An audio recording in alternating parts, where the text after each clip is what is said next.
ترک اولا کی خطا نبوت سے پہلے سرزد ہوئی۔ طلب معاش کی مشقت، جدائی اور اپنی غلطی پر حضرت آدم و حوا بہت روئے۔ جب حضرت آدم کو زمین پر اتارا گیا، ان کے پورے جسم کی رنگت سیاہ ہو گئی۔ السلام علیکم ناظرین، میں ہوں محمد علی بلوچ۔ تخلیق آدم سے 2000 سال پہلے زمین پر جنات کی حکومت تھی، خون ریزی تھی، فتنہ و فساد تھا، نافرمانی اور کفر و شرک کا دورہ تھا، نیکی کمزور تھی، بدی قوی تھی۔ خالق کائنات نے جنوں سے حکومت لے کر دوسری مخلوق کو دینا چاہی تاکہ ان کا غرور و تکبر خاک میں ملے، ذلت و رسوائی نافرمانوں کا مقدر بنے۔ خالق اکبر کا حکم ہوا، مختلف زمینوں سے مٹی لائی جائے۔ سفید، سرخ، سیاہ اور خاکی رنگوں کی مٹی لائی گئی۔ مختلف اقوام کے رنگوں میں اختلاف اسی سبب ہے۔ یہ مٹی نرم و سخت، شیریں اور کلر زدہ زمینوں سے لائی گئی، جو انسان کی طبعی اسداد کا موجب ہے۔ یہ مٹی بروز جمعہ لائی گئی۔ یہ جمعہ کی سات اول تھی۔ اس مٹی کو وہاں رکھا گیا جہاں کعبہ ہے۔ پھر ایک فرشتے کو حکم ہوا وہ اس مٹی کو پانی میں بھگوئے اور اسے مخلوط کرے۔ اس نے 40 سال تک اس مٹی کو خمیر کیا۔ پھر اس مٹی کو 40 سال تک لجن یعنی سیاہی مائل متغیر کیا۔ پھر ٹھیکرے کی طرح اسے 40 سال تک خشک کیا۔ پھر حضرت آدم کو لوح محفوظ پر مقدر تصویر کے مطابق بنایا گیا۔ دست قدرت سے ہاتھ، پاؤں، اعضاء و جوارے بنائے گئے، جس میں جوڑ و پیوند تھے۔ پھر مٹی کے اس پتلے کو 40 سال تک اسی حالت میں اس راہ میں رکھا گیا جس راہ سے ملائکہ عرش پر جاتے تھے۔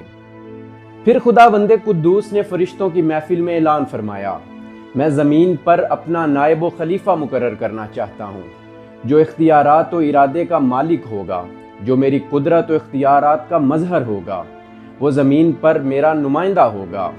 ملائکہ جنات کے حالات دیکھ چکے تھے، خدشہ ظاہر کیا انسان بھی زمین پر فساد پھیلائے گا۔ حکم خدا ہوا، جو میں جانتا ہوں وہ تم نہیں جانتے۔ فرشتے خاموش ہو گئے۔ جمعۃ المبارک کا دن تھا۔ خالق اکبر نے آدم کے پتلے میں اپنی مقدس روح پھونکی۔ وہ پتلا گوشت پوست کا جیتا جاگتا انسان بن گیا، جو فہم و ادراک، سوچنے سمجھنے کی صلاحیتیں رکھتا تھا۔ وہ حق و باطل کا فرق جانتا تھا، رنگوں اور جنسوں میں تمیز کر سکتا تھا۔ خدا نے آدم کے سینے کو علم کے نور سے منور فرمایا۔ اس علم سے فرشتے بھی ناآشنا تھے۔ یہی علم حضرت آدم کا فرشتوں سے برتری کا موجب تھا۔ اس برتری کی بنیاد پر خدا نے فرشتوں کو حضرت آدم کو سجدہ کرنے کا حکم دیا۔ برتری کے ثبوت کی خاطر رب تعالیٰ نے فرشتوں سے کچھ اسماء کے بارے میں پوچھا تو وہ جواب نہ دے سکے۔ پھر حضرت آدم سے پوچھا تو انہوں نے بڑی وضاحت سے بتلایا۔ روایات میں آیا ہے کہ وہ اسماء محمد و آل محمد اور انبیاء کے اسم مبارک تھے۔ تمام ملائکہ سجدہ ریز ہو گئے سوائے عزازیل کے۔ ابلیس نے اس غرور و تکبر کی وجہ سے حکم خدا کی حکم عدولی و نافرمانی کی کہ آدم مٹی سے ہے اور میں آگ سے خلق ہوں، میں آدم سے افضل و برتر ہوں۔ تان کا یہ تکبر غضب الہی کا موجب بنا، وہ راندہ درگاہ ہو گیا۔ حالانکہ وہ جنات کا سردار تھا، وہ جنت کا نگہبان تھا، اس قدر عبادت گزار کہ زمین کا کوئی قطعہ نہیں تھا جہاں اس نے سجدہ نہ کیا ہو۔ اس کی یہی عبادت گزاری تقرب الہی کا ذریعہ بنی کہ خدائے بزرگ و برتر نے اسے آسمانوں پر فرشتوں کے برابر مقام عطا کیا۔ حالانکہ فرشتے نور سے خلق ہوئے تھے اور وہ ابلیس سے افضل تھے، اس کی نافرمانی نے اسے مردود بنا دیا۔ ابلیس نے قیامت تک خدا سے مہلت مانگی تاکہ وہ انسان پر اپنی برتری ثابت کر سکے۔ خدا کو چیلنج کیا، میں تیرے بندوں کو گمراہ کروں گا۔ خدا تعالیٰ نے فرمایا، تو میرے فرما بردار بندوں کا کچھ نہیں بگاڑ سکے گا۔ اسے مہلت دے دی گئی، مگر جنت سے بے دخل کر دیا اور آدم کو جنت میں داخل کر دیا۔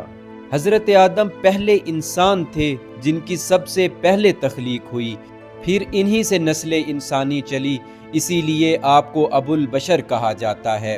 جس دن آپ کو جنت میں اتارا گیا وہ جمعۃ المبارک کا دن تھا۔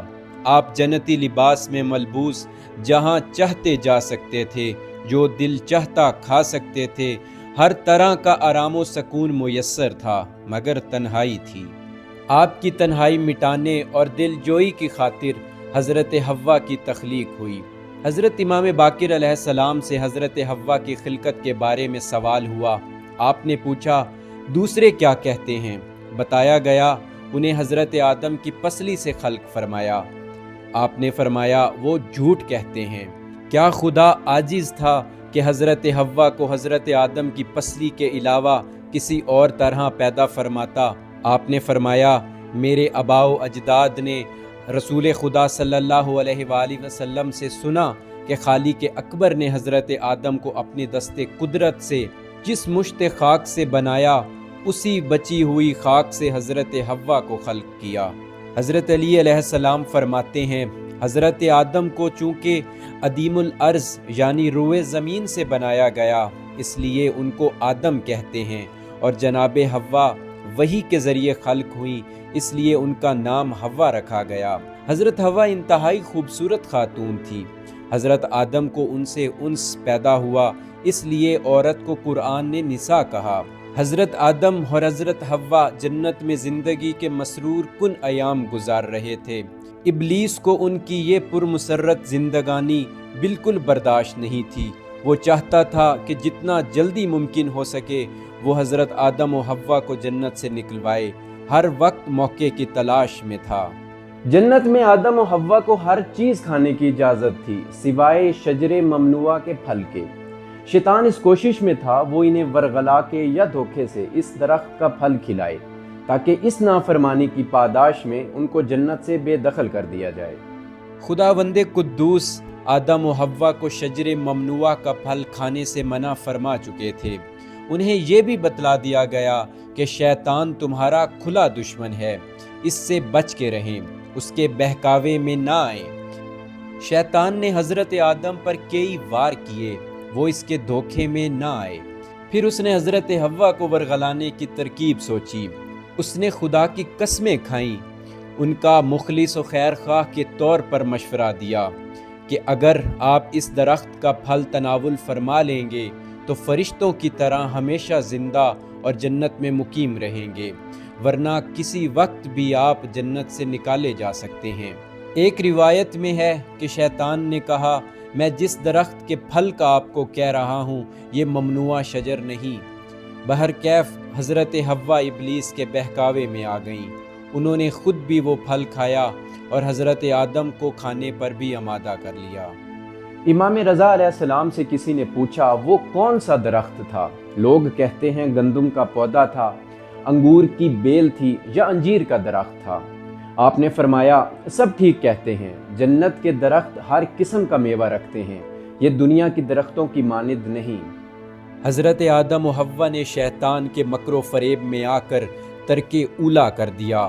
خدا کو یہ نافرمانی ہرگز پسند نہ آئی۔ حدیث رسول میں ہے، آسمان سے ندا آئی، میری جوار رحمت سے نیچے زمین پر چلے جاؤ، کیونکہ جو میری نافرمانی کرتا ہے میری جنت میں میرا ہمسایہ نہیں رہ سکتا۔ یہ سن کر آدم و ملائکہ روئے۔ پس جبرائیل کو حکم ہوا، انہیں جنت سے نکالو اور میری جوار رحمت سے الگ کر کے زمین پر اتار دو۔ آدم و حوا کو لباس جنت سے محروم کر دیا اور وہ ستر پوشی کے لیے درختوں کے پتوں کا سہارا لینے لگے۔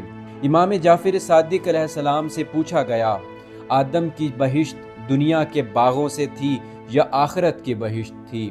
فرمایا، دنیا کے باغوں میں سے ایک باغ تھا جس میں آفتاب و مہتاب طلوع ہوتے تھے۔ اگر آخرت کی بہشت ہوتی تو وہ اس سے ہرگز باہر نہ آتے۔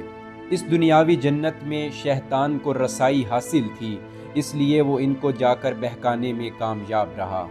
روایات میں آتا ہے کہ حضرت آدم کو کوہ ہند موجودہ سری لنکا میں اور حضرت حوا کو جدہ میں اتارا گیا۔ دوسری روایت میں ہے کہ حضرت آدم کو کوہ صفا اور حضرت حوا کو کوہ مروہ میں اتارا گیا۔ امام موسیٰ کاظم سے روایت ہے کہ کوہ صفا کو اس لیے صفا کہتے ہیں کہ اس پر آدم مصطفیٰ کو اتارا گیا، اور کوہ مروہ کو اس لیے مروہ کہتے ہیں کہ اس پر حوا یعنی عورت کو اتارا گیا۔ جس روز ان کو زمین پر اتارا گیا وہ روز جمعہ تھا۔ طلب معاش کی مشقت، جدائی اور اپنی غلطی پر حضرت آدم و حوا بہت روئے۔ حضرت آدم نے 300 سال مغفرت کی دعائیں مانگی۔ حکم ہوا مکہ جاؤ اور کعبۃ اللہ کا طواف کرو۔ آپ نے 100 سال خانہ کعبہ کا طواف کیا۔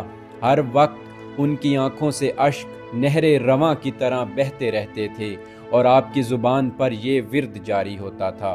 ربنا ظلمنا انفسنا وان لم تغفر لنا وترحمنا لنكونن من الخاسرین۔ امام جعفر صادق فرماتے ہیں جب حضرت آدم کو زمین پر اتارا گیا ان کے پورے جسم کی رنگت سیاہ ہو گئی۔ وہ بہت غم زدہ اور مخزون ہو گئے، بہت گریہ کیا۔ حضرت جبرائیل نازل ہوئے اور انہیں نماز پڑھنے کو کہا۔ 5 نمازیں ادا کرنے سے پورے جسم کی سیاہی زائل ہو گئی۔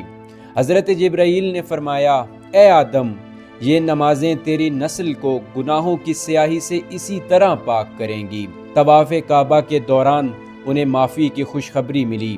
حضرت عبداللہ ابن عباس روایت کرتے ہیں دعا کے ساتھ ساتھ حضرت آدم نے محمد و آل محمد کا واسطہ دیا، تب ان کی دعا قبول ہوئی۔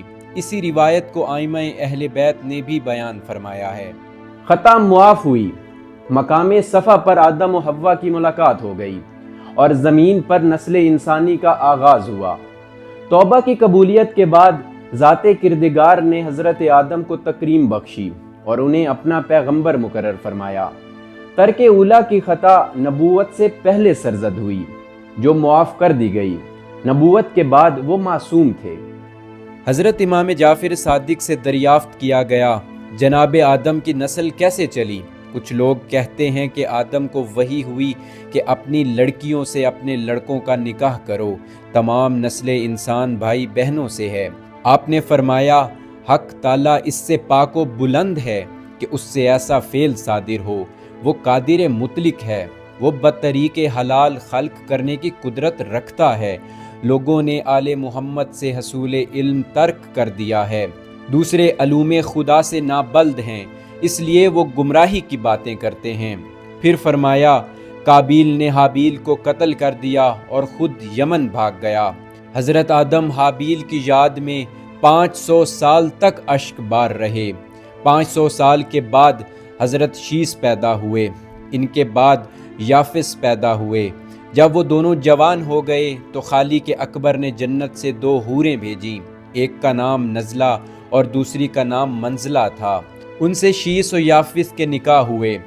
شیس کے ہاں لڑکا اور یافس کے ہاں لڑکی پیدا ہوئی۔ جب وہ جوان ہوئے تو پھر ان کا نکاح ہوا اور یوں نسل آدم چلی۔ انہی سے انبیاء و مرسلین اور بزرگان خدا پیدا ہوئے۔ معاذ اللہ ایسا نہیں کہ بھائی بہنوں سے نسل چلے، حرام خدا ازل سے حرام ہے، اس چیز کا لحاظ جانور بھی کرتے ہیں۔ حضرت آدم نے 930 سال عمر پائی۔ دوسری روایت میں ہے کہ روح پھونکنے سے انتقال تک آپ کی عمر 1030 سال تھی۔ جناب آدم جب اس دار فانی سے رخصت ہوئے تو حضرت جبرائیل جنت سے کفن، تخت اور حنوت لائے۔ حضرت شیس اور حضرت جبرائیل نے مل کر غسل دیا۔ حضرت شیس نے نماز جنازہ پڑھائی۔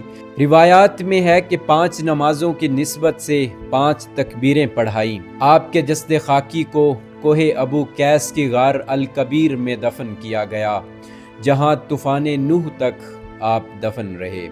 پھر ان کی باقیات کو وہاں سے نکال کر کشتی میں سوار کیا۔ کشتی نجف اشرف عراق میں رکی، وہاں ان کو دفن کر دیا گیا۔ آپ کی وفات کے 1 سال 15 دن بعد حضرت حوا کا انتقال ہو گیا۔ وہ جدہ میں دفن ہوئی، انہی کی نسبت سے اس شہر کا نام جدہ پڑا۔ امید کرتے ہیں کہ آپ کو آج کا پروگرام بھی پسند آیا ہوگا۔ نیکسٹ ایپیسوڈ کے لیے مجھے اجازت دیجیے اور ہمارے چینل کو سبسکرائب کرنا مت بھولیے گا۔ اللہ حافظ۔